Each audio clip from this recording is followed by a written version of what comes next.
नमस्कार साथियों।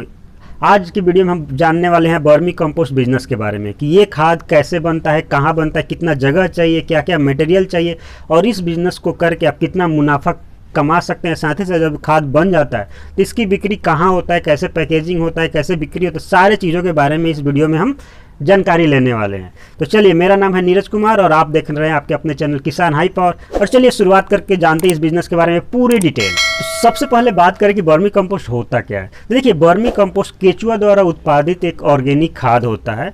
तो चलिए शुरुआत करते हैं कि ये कंस्ट्रक्शन में इसका शेडिंग कैसे बनाते हैं। तो शेडिंग के लिए जो है ये चौड़ाई जो है यहाँ से यहाँ आप देख सकते हैं, ये तकरीबन हो गया 3 फीट का। और जो हाइट है, हाइट अलग अलग जगह पे अलग अलग बनता है। जैसे यहाँ पे हाइट अब हमने 1.5 बना रखा है, ये वाला शेड है, इसका हाइट हमने 2.5 फीट बना रखा है।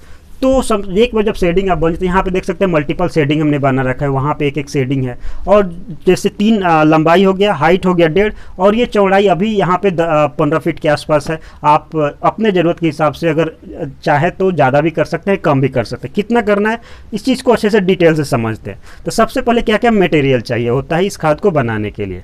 तो मटेरियल में देखिए अभी हमने क्या क्या जो नीचे परत है, सबसे पहले नीचे का जो प्लास्टर होना चाहिए, या आप प्लास्टिक का भी इस्तेमाल कर सकते हैं नीचे बिछाने के लिए।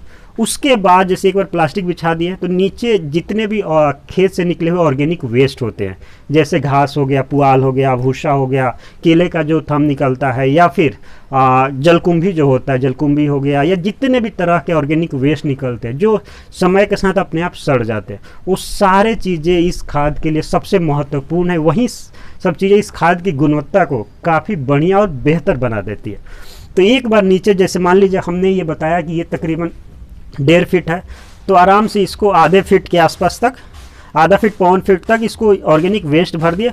और उसके ऊपर से जैसे ये 1.5 फीट है, आराम से 2 फीट के ऊंचाई तक इसको गोबर इसमें लोड कर दिए। ठीक है, जो अब गोबर कहाँ से आता है, तो अगर आपके पास पहले से उपलब्ध गोबर है अच्छा, अदरवाइज आप इसे शहर से या अपने नज़दीकी जहाँ से भी अवेलेबल है वहाँ से मंगा सकते हैं।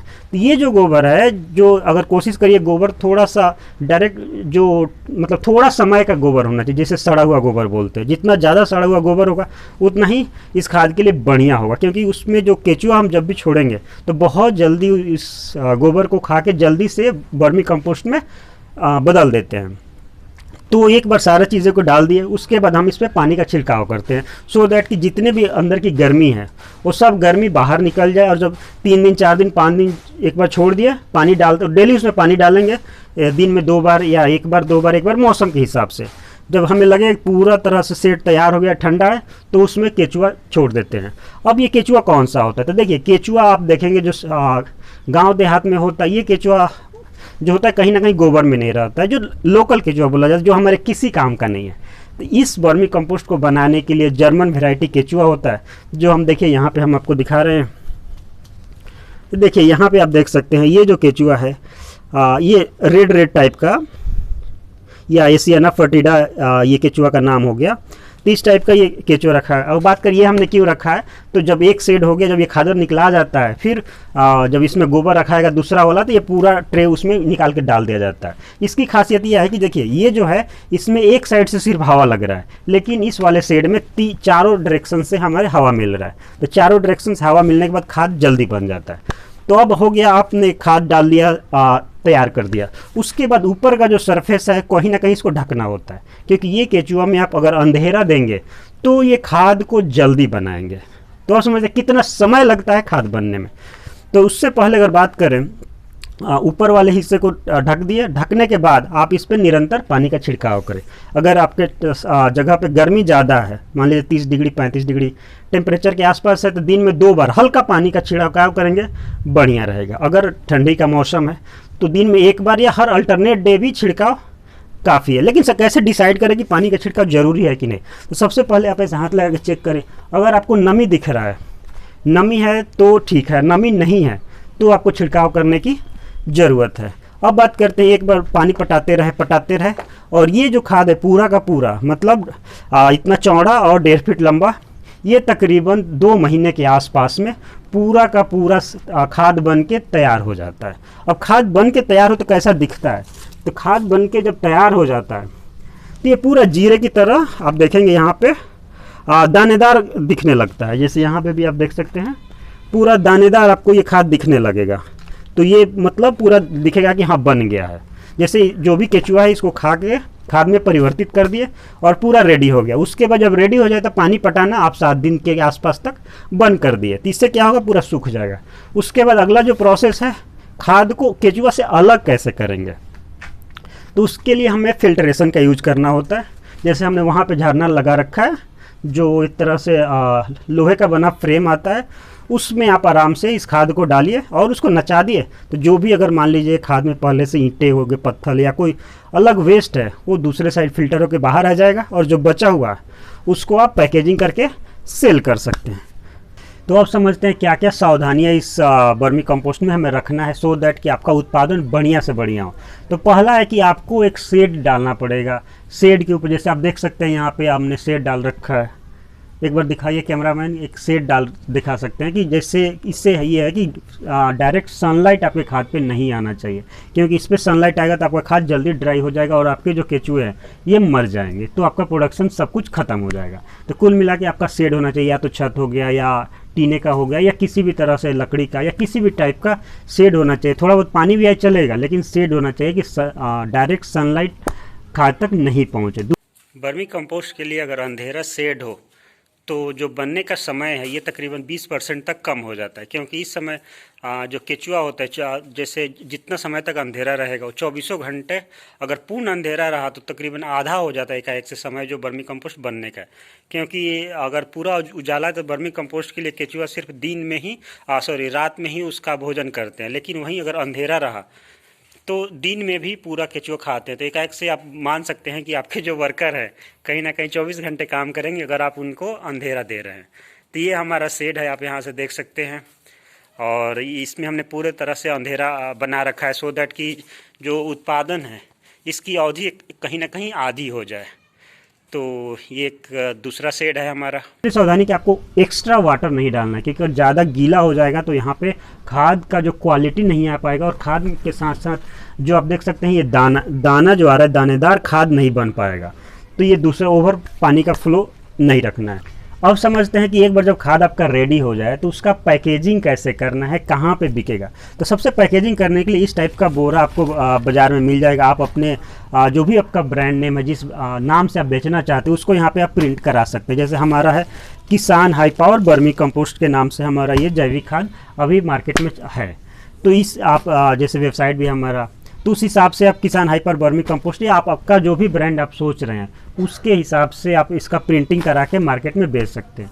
तो ये अलग अलग फॉर्मेट में आता है। जैसे कि कुछ लोग इसको 50, ये है 45 से 50 किलो केजी का इसमें पैकेजिंग होता है। पैकेजिंग होने के बाद आप इसका जैसे यूरिया डीएपी का बोरा का जो पूरा रेशम से जो सिलाई होता है, बिल्कुल सिलाई करके ये मार्केट में चला जाता है। अब इसको बेचने का कहाँ कहाँ पे तरीके हैं, कितने तरीके हैं, तो देखिए आप इसको रिटेल में बेच सकते हैं, साथ ही साथ होलसेल में बेच सकते हैं, या फिर आप कोई ऐसा स्कूल को टाइड अप कर सकते हैं, क्योंकि ये ऑर्गेनिक खाद है तो कहीं भी दिया जा सकता है। सबसे बड़ी चीज़, और क्यों कहीं दिया जा सकता है, तो एक चीज़ हमें समझने लायक है। जैसे बाज़ार में जो खाद आते हैं, जैसे बाजारू खाद जैसे यूरिया हो गया, डीएपी या किसी भी और रासायनिक खाद है, तो उसमें ज़्यादातर 1 से 2 या 3 पोषक तत्व तो एक खाद के अंदर पाया जाता है।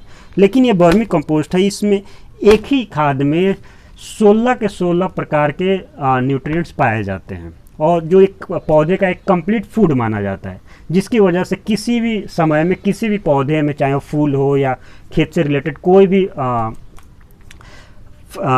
फसल है, उसमें आप इस खाद का उपयोग कर सकते हैं। अब मेन चीज़ है इसका, जैसे 50 केजी का है जो आप होलसेल में बेच सकते हैं, रिटेल हो गया, स्कूल को टाइड अप कर सकते हैं, या फिर कहीं भी जहाँ पे आपको लग रहा है कि खाद की ज़रूरत है।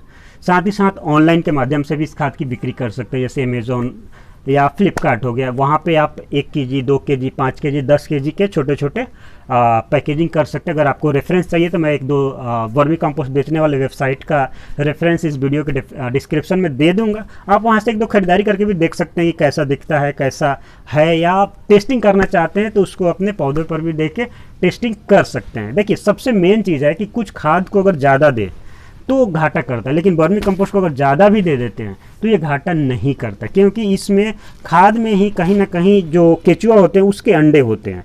तो आप खेत में भी देते हैं तो एक समय के बाद 10 दिन 15 दिन के बाद उस अंडे से केचुआ निकल जाते हैं, जो आपके खेतों की गुणवत्ता को या जो भी गुणवत्ता को काफ़ी बढ़िया समय समय के अनुसार बनाते चले जाते हैं। अब बात करते हैं पैकेजिंग हो गया, कितना मुनाफा होता है, क्योंकि आप इस वीडियो को देख रहे हैं तो कहीं ना कहीं आपके मन में भी एक सवाल है कि कितना मुनाफा है। तो देखिए, मुनाफा को कैलकुलेट करने के कई तरीके हैं। आप इसको किस रेट पे बेच रहे हैं, जो आप खाद मंगा रहे हैं वो आपके एरिया में क्या है। जैसे अगर हम अपने एरिया की बात करें तो एक ट्रैक्टर जो हम मंगाते हैं खाद, एक ट्रैक्टर जो ट्रैक्टर का ट्रॉली होता है उसमें एक ट्रैक्टर का मंगाने पर तकरीबन अगर देखिए ओवरऑल जैसे खाद का कॉस्ट हो गया, ट्रांसपोर्टेशन हो गया, लेबर कॉस्ट है, ये सब को मिलाए तो तकरीबन 3000 के आसपास हमारे एरिया में पड़ता है। अगर आपके एरिया में ये खाद इससे ज़्यादा का है, कम का है, तो उसके हिसाब से आप सोच सकते हैं। एक आ गया, अब एक ट्रैक्टर जो खाद आया उसमें कितने बोरे बन के तैयार होते हैं, तो ये तकरीबन 40 के आसपास बोरे 2 महीना में बन के तैयार हो जाते हैं। मतलब खाद आया, उसको शेड में रख दिए, जो बाकी का ऑर्गेनिक वेस्ट है आप कहीं से ख़रीद सकते हैं, या अगर आपके खेत के हैं तो बढ़िया है। तो कुल मिला के 2 महीने के बाद जब तैयार हुआ और 3000 के आसपास हमारे एरिया में पड़ते हैं। और ये बैग का जो कॉस्टिंग होता है तकरीबन एक बैग का कॉस्टिंग 15 या 18 रुपए के आसपास होता है। अब जिस क्वालिटी का आप बैग यूज़ करेंगे उसके हिसाब से आपका कॉस्टिंग डिसाइड होता है। अब बात करें एक जो ट्रैक्टर खाद आता है उसमें कितने बोरे तैयार होते हैं 2 महीने में, तो ये तकरीबन 40 से 50 बोरे के आसपास होता है। वो डिपेंड करता है आप कितना ज़्यादा जो एग्रीकल्चर वेस्ट वो दे रखे हैं इसमें, और कितना ज़्यादा पानी का छिड़काव करेंगे, क्योंकि शुरू में अगर ज़्यादा पानी का छिड़काव करेंगे तो जो भी ऑर्गेनिक वेस्ट था, एग्रीकल्चर वेस्ट था, वो सारा का सारा खाद में तब्दील हो जाता है। अगर पानी का छिड़काव कम किया तो सिर्फ खाद का हिस्सा ही खाद बनेगा, क्योंकि उसमें पानी गया नहीं तो केचुआ वहाँ तक जा नहीं पाएंगे और उसको खाएंगे नहीं। तो पानी का छिड़काव अच्छा रहा तो अब पूरा का पूरा तैयार हो जाता है। अब बात करें एग्जैक्ट मुनाफे के आसपास, तो ओवरऑल बात करें कि जैसे ये कॉस्टिंग हो गया, ट्रांसपोर्टेशन हो गया, कितने में बिकता है, तो हमारे एरिया में ये रिटेल में तकरीबन 310, 320 या 300 के आसपास तक एक बोरा 45-50 किलो का होता है जो जाता है। अब प्रॉफिट कितना आता है in on average, in on average इस बिजनेस में तकरीबन 40 से 50% का प्रॉफिट हो सकता है। अब ये डिपेंड करता है कि आप जो मेन चीज़ें सावधानियाँ जो बरतनी है कि कितना बड़ा आप शेड बनाते हैं, कितना गोबर को इकट्ठा करके आप खाद बनाते हैं, साथ ही साथ इस चीज़ को कितना अच्छे से मैनेज करते हैं। और सबसे मज़े की बात है, जब पैकेजिंग हो गया, खाद रेडी हो गया, तो बाज़ार में कितना जल्दी सप्लाई करके उसको कैश में कन्वर्ट करते हैं, सो दैट उस कैश को आप फिर से यूटिलाइज कर सकते हैं खाद लाने में या बाकी चीज़ों को एक्सपैंड करने में। तो आशा करता हूँ ये वीडियो आपको पसंद आया होगा, बहुत सारे जानकारी मिला होगा। साथ ही साथ अगर केचुआ से रिलेटेड अगर कोई जानकारी चाहते हैं या फिर इस टाइप की केचुआ आप अपने फार्म के लिए स्टार्ट करना चाहते हैं, तो मंगाना चाहते हैं, तो डिस्क्रिप्शन में आपको मेरा नंबर मिल जाएगा, वहाँ से कॉल करके यहाँ से जानकारी ले सकते हैं। साथ ही साथ किसी भी तरह का सपोर्ट चाहिए इस खाद को बनाने के लिए तो सारा जानकारी आप मुझे कॉल करके संपर्क कर सकते हैं। तो आशा करता हूँ ये वीडियो आपको पसंद आया होगा, आपको एक बहुत बढ़िया जानकारी मिला होगा। और जैसा कि आप जानते हैं कि इस चैनल पे मैं कृषि से जुड़े कृषि से या उससे बिजनेस से जुड़े बहुत सारे वीडियो लाते रहता हूँ। तो अब बात ही करते हैं, अगर आपको ये वीडियो पसंद आया हो तो इसको लाइक करिए, सब्सक्राइब करें और बिजनेस माइंडेड किसानों को शेयर करके इस चैनल को और ग्रो करने में हमारी मदद करें। तो चलिए हम जल्दी मिलते हैं अगले वीडियो में, और आशा करता हूँ आप जरूर इसे सब्सक्राइब कर चुके होंगे, और जल्दी वीडियो में मिलते हैं। तब तक के लिए नमस्कार।